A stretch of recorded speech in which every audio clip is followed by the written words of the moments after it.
hesab etsem bütün dünya bizle dolu huzurludur. İzin ver korkmayım deyim hele senin meleyetrin. Bütün dünyanı bürüyür dilindeki açı sözün. Mənə şirin bir bal kimi. Anla deyim bunu sənə, qısqanc bir arı belə. Çox hər köyün olduqda açılmayan çiçəyin yanağın öpər deyim.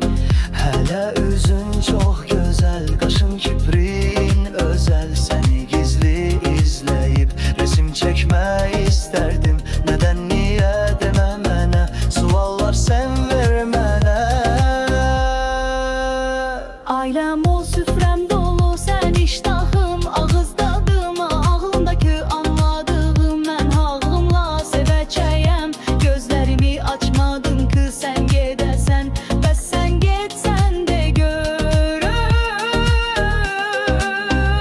Bu boyda kim sevəcək məni görüm. Sən deyəsən mənim ağlım getdi də yəqin səni siləcəyəm. Mənim ağlım getdi də yəqin səni siləcəyəm.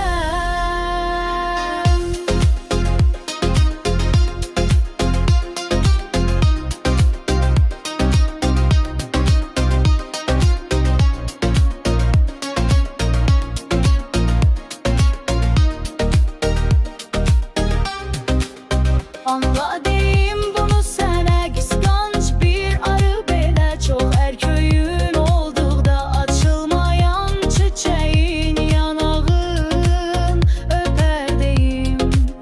Hələ üzün çox gözəl, qaşın kiprin özəl. Səni gizli izləyib resim çəkmək istərdim. Nədən niyə demə mənə, suallar sən vermə mənə. Ailəm ol, süfrəm dolu, sən iştahım, ağız dadım. Ağlımdakı anladığım mən ağımla sevəcəyəm. Gözlərimi açmadım ki sən gedəsən, bəs sən